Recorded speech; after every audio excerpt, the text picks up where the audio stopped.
Alright, still in Doga's manner, using the basic policy of having the random encounters going on, because, well, they aren't particularly interesting in this game, of course, because I'm repeating that, and the fact that they are just ludicrously numerous. So they break the pacing of the communication, or better say, break the pace of commenting, because, well, suddenly fights start, and in this place there isn't particularly interesting or memorable enemies.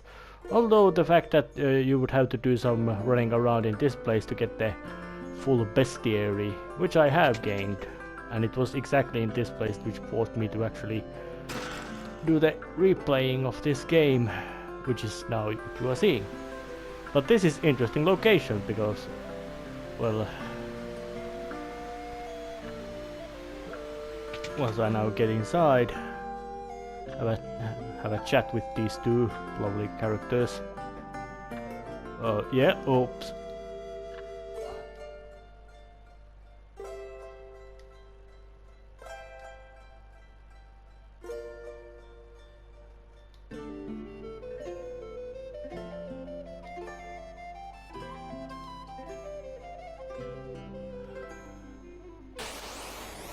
Well, yeah, Doga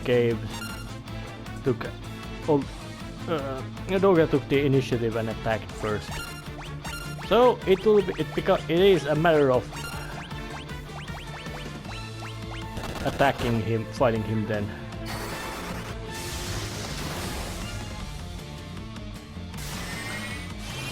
Yeah, and he uses magics. But rain isn't that scary spell he can throw at me. No weaknesses, of course.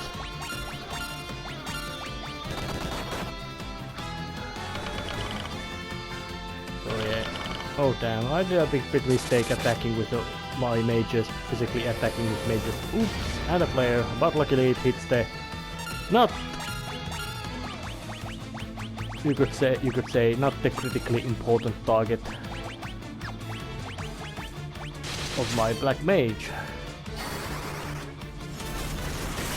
Obviously, at this case, she's Magus. Oh yeah.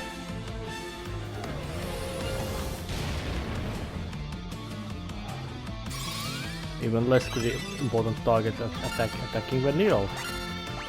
Vanille is the character from Final Fantasy 13. I would say the second black sheep from Final Fantasy series, and he went down already. I guess powerful magics don't mean powerful body to endure being beaten. And when it's a matter of all this, you could say, class job-based system in this game, is the fact that the pacing how they were given to you was quite bad. Because you basically keep black mage and white mage in your party practically through the entire game until you get the upgraded classes of Magus and Devout. At least in this version of the game they were named like that. And then quite quickly from that you also get the upgrade from that to the ultimate class of Sage. So it is quite poorly paced that most of the game you are having the same class, and then you just get the upgrade to an even better one of the same class. Oops, and Eroga. That's quite dangerous spell.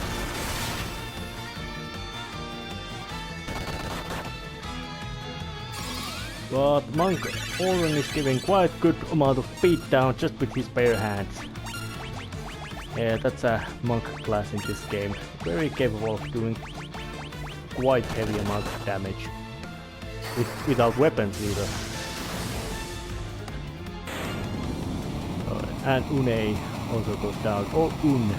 In Final Fantasy 9 there's a quite subtle reference to both Doga and Une, and in that it was named Unne. Not Une, but Unne. Different spelling.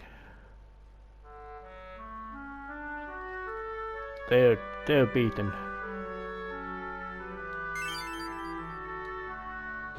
They knew it.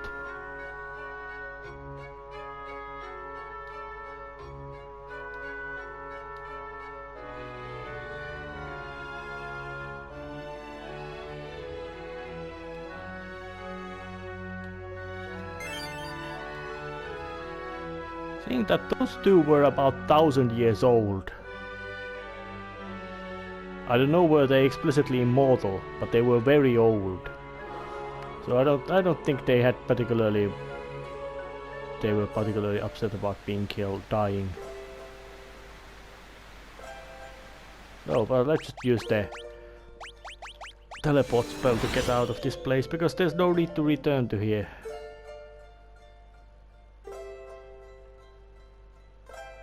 And let's just make sure that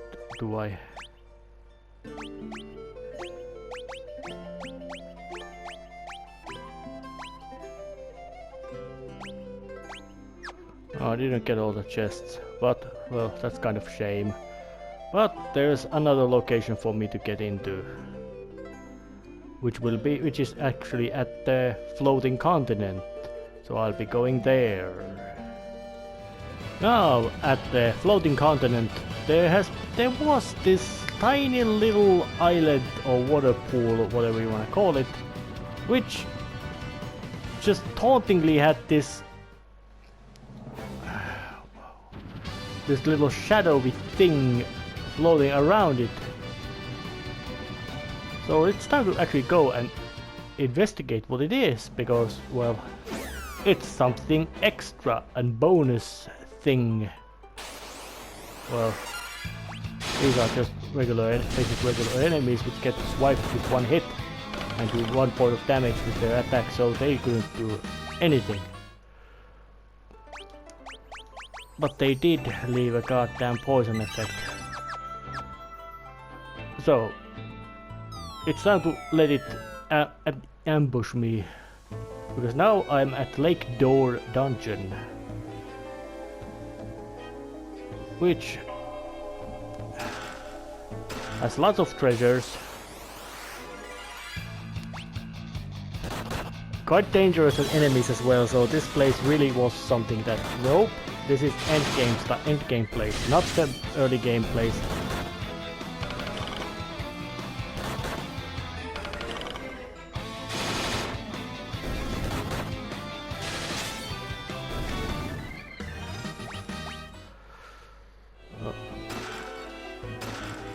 And there's all kinds of handy stuff around here in addition to treasure as well. But this treasure is not what I'm here for, because I'm gonna put on the stop the inconvenience switch of method of no encounters and get in here, because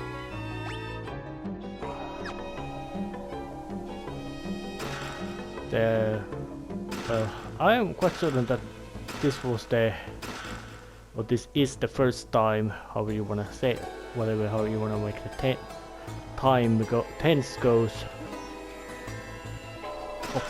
Well, because this game already had both the summons, and there was mention about 2 great powerful summons of Leviathan and Bahamut I had already met once.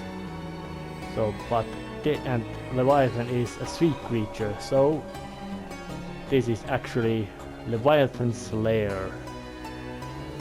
So it's time to go and pick a fight with it.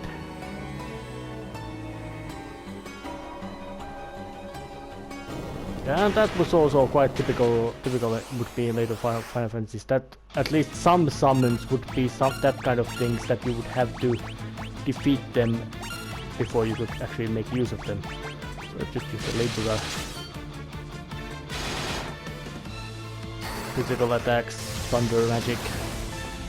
Ooh, that hurt a spot. Oh, but it has the tidal wave attack. Yep. Vulnerable lightning. And that guy does quite nice chunk of damage to it. If I remember right, that's all it actually does. Just blasts towards you with tidal wave. Or whatever its attack's name is. Just repeat it.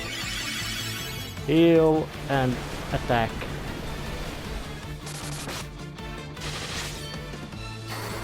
And it becomes a question of who kills over first.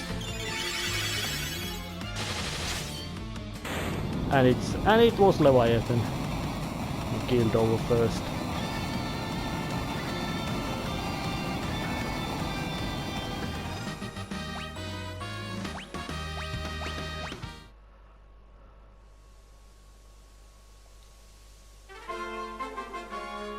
Summon magic Leviath.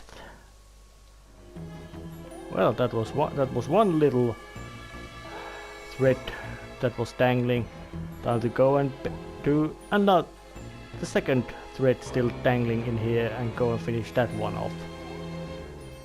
Now, after defeating Leviathan, there is no more any monster appearing in the lake.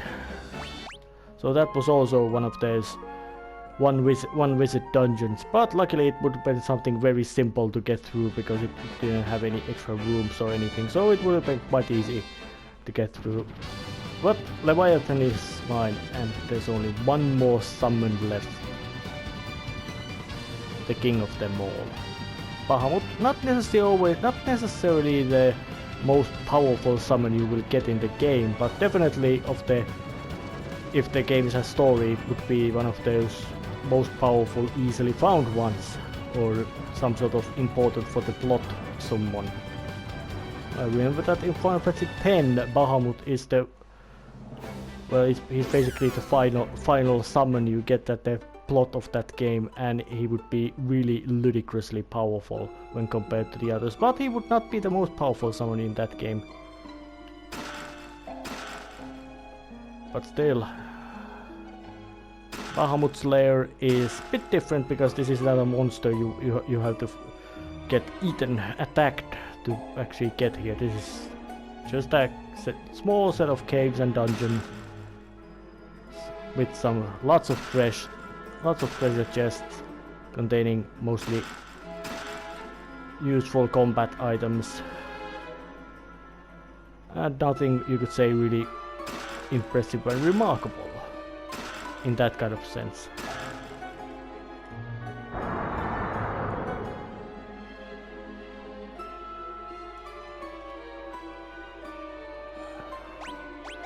And there's even a warning that, yep, some Bahamut is outside. Pick a fight.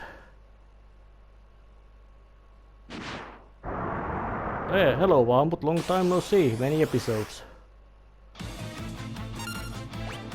So it falls to the old thing, attack. And hope that I do not die. Bahamut is extremely powerful.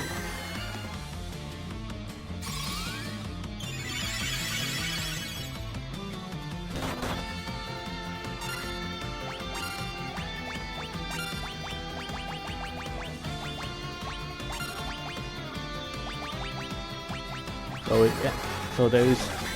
It is very wise against fighting against Bahamut to actually make use of the fact that just blast the healing right away, because Mega Flare, that's Bahamut's signature ability, and look at the damage it did. Bahamut is a beast of a damage. So, repeat what happened.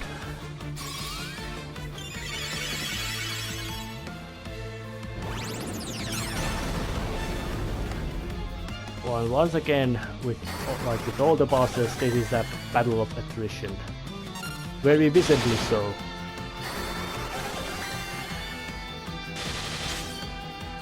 And later Bahamut fights would usually include some sort of trickery that you would have to handle a countdown before Bahamut would use the Mega Flare. Or maybe you would have something like you could make use of Reflect spell to actually throw it back at him. There would be some kind of trick or something involved. Much less about what in this game, which is just brute force damaging until one of you kills over and falls over and dies.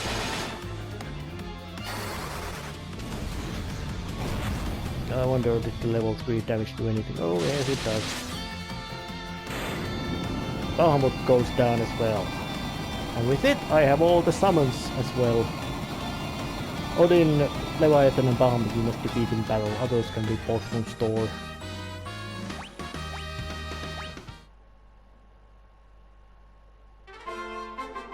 And for some reason it's called Bahamur, not Bahamut. But like this, I have gained all the summons, so it's actually time to go start and head towards the final dungeons of the dungeon of the game, which is a big multi-phased, multi-stage battle. So I'll be going there. Now I am here about to step into the ancient maze again, which did house the Earth Crystal, the final one, which I already took. And well, if you would have gone to this regular path, you would get an even less use about the updated black and white mage it would give. And supposed to say, I'm going a little bit further in here. I'm going in here a little bit, just to show how severe severely this rate of random encounters can actually do and damage you. Because, well, yeah, that's just a white red. That was, well, it got the back attack. That would be just one of the regular enemies. So there would be the big room for crystal. Nothing wrong with that, and some chest. But you would also figure out, why is this place called Ancient Maze? Because, well, it's a foreboding name when you think about game designing. Maze means that, well, now if you wouldn't have a map, this would be a complete hell to navigate. Because there's so much of these random encounters against all kinds of pests like these Inace clones, or Inace clone, but there's so many of them, and many other creatures as well. Yep, there are some treasure chests and all that kind of things, but the rate of these random encounters is just crippling. Meaning that you would be very much if you wouldn't have map, or at least in this version the ability to turn off the random encounters, you would be forced to retreat from this place quite many times, because you would start to run out of spell charges and healing items and all that kind of handy stuff as well. So let's just look at the map. You can see it's a big room with quite convoluted patterns, so you can't really guess easily how to get going. Even though, if you would use the so-called left-hand rule, you would actually get through quite effortlessly. Left-hand rule means basically navigating the maze so that you always touch a wall with your left hand.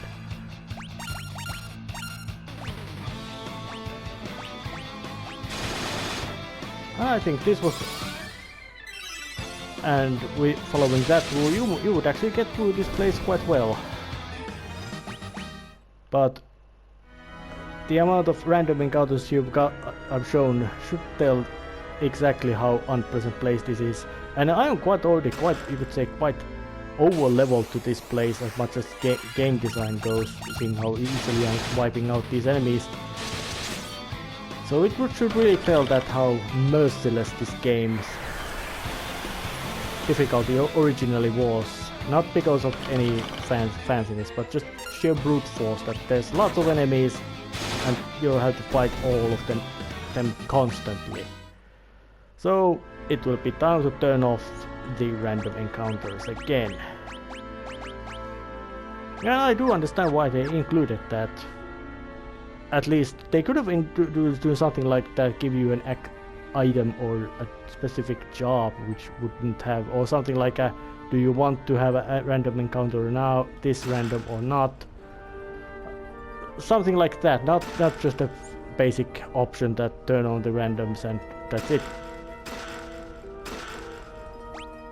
You don't have any, but as a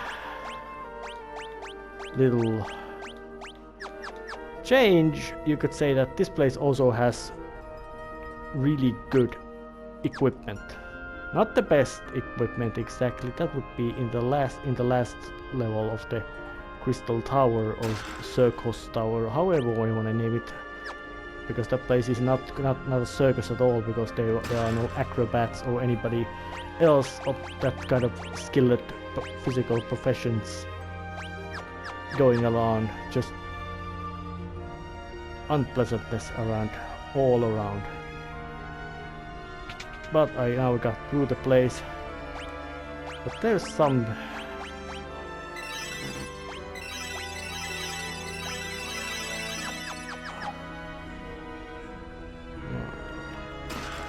that actually just looked very suspicious, but it wasn't.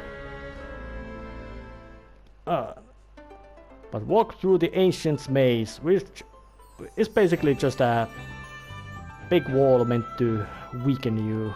And now entering the final area of the game. Crystal Tower, Circus Tower. You could come here much earlier, but you couldn't get in because of the lack of equipment you would have. And they would say that there would be a land called Eureka in here as well. So I will be now actually not yet investigating, I'm gonna make use of the... But you could say, and when you look at the map of this place, you see that this place really is designed to be the final stage of the game, final stage area of the game. The rooms are big, the navigation is... They are not that easy to navigate either because of all the twisting walls, a couple of fake walls as well. Nothing particularly, you could say that, but the routes you can take or will take to get through this place all still lead to the forward. So there is no any that kind of long dead ends that you start to go through 3 sets of stairs and figure out that hey, I'm in a dead end or something like that. That doesn't luckily happen. But the rooms are complex and they are big, and this place has many floors, and naturally those floors are filled with nasty critters. So let's just go in here now. Look, what's this?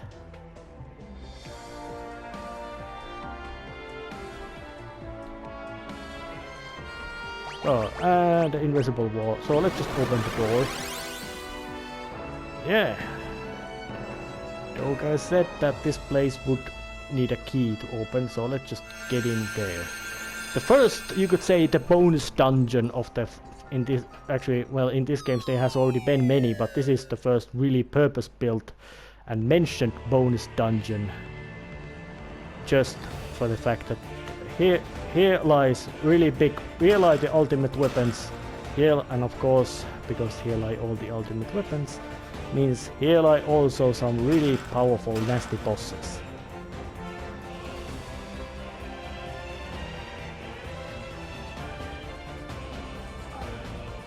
And this place also has some complex structures as well, but narratively this, in gameplay wise, this place is just meant to be a dungeon you get through.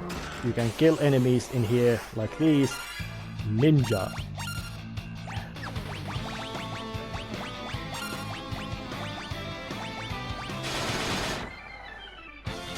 I'm quite vastly over leveled, but the enemies at this phase can still become quite dangerous. Yeah, 6 hits and it put me a poison.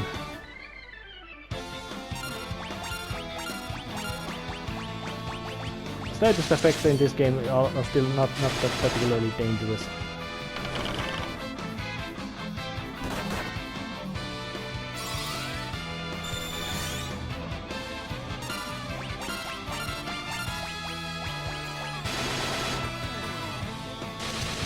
And you definitely also would be very actually keen to visit Eureka Forbidden Land.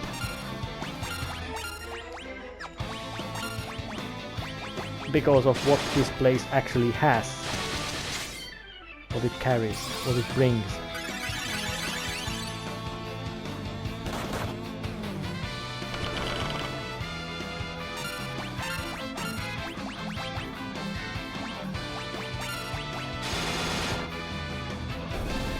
Yeah, that went down. And some chests, of course, contain monsters. And ribbon. The status protects you from all status ailments, accessory, and shuriken. Those are very powerful throwing weapons. And there are very few in this game as well. So they are definitely very much worth hoarding. But when you actually walk through the Eureka, of course there would be random encounters.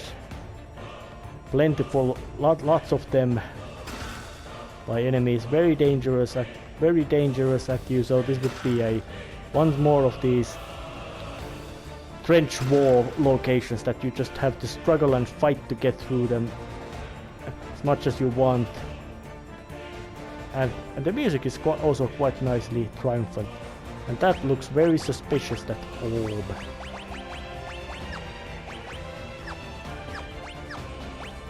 So it's actually time to, well,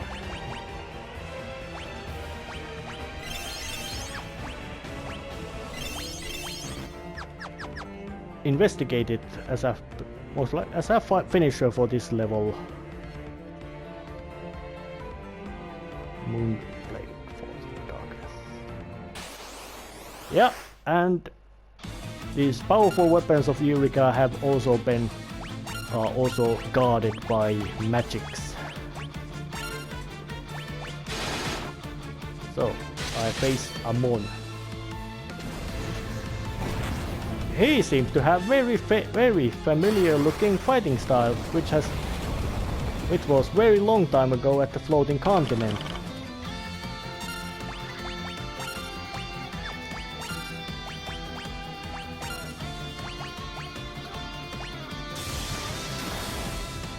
He blasts me with all kinds of magics.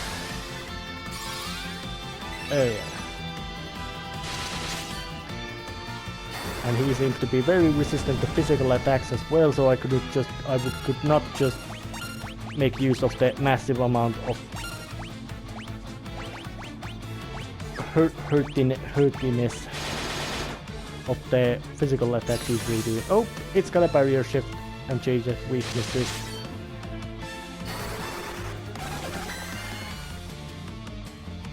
Well, bio is non-elemental attack, so that did work.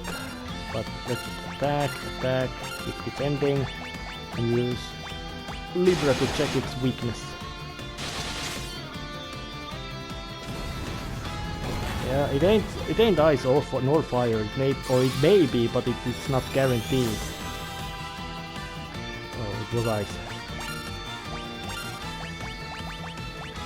So it's Blitzaga to you. And while I'm at it, let's just use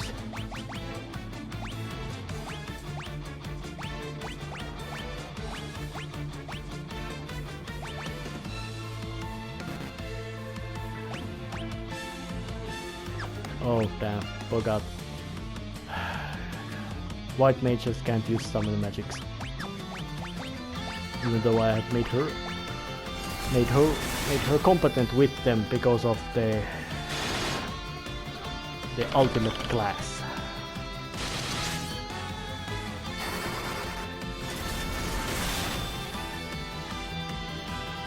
Yeah, that should have hurt him quite a bit. Oh, but now he shifted it again.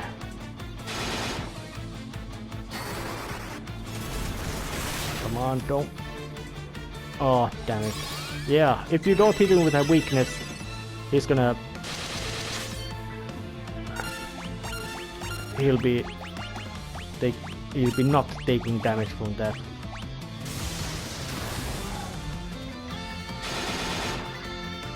in Chrono Trigger Magus had similar fighting thing of him being attacking only with the specific elements, but there was the fact that you could still attack him physically and do quite respectable damage, and the fact that only magic that could hurt him was the one that he was also using. Which is kind of makes sense that somebody would basically block something like all fire, but they must also obviously would block all magic except fire because they're gonna use fire magic themselves. So it's quite an interesting little idea, or something that they are using this magic, which means that its opposite is now going to hurt him. Otherwise, every other magic is just flowing away of them, except if they're opposite. I think it might be just wiser to just keep blasting with its bios. Because it's non-elemental, it will hurt him no matter what.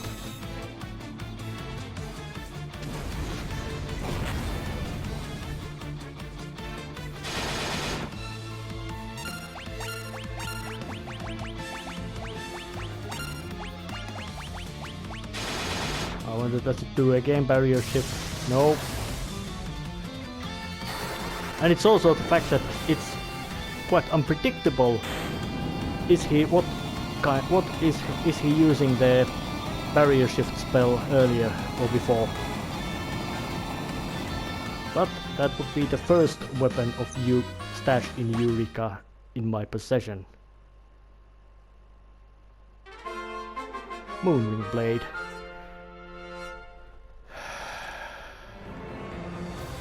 But it will be next time when I shall be starting to conquer this place with all the boss monsters in here. See you then. There won't be lots of plot, but there'll be lots of walking and rambling and fighting. See ya.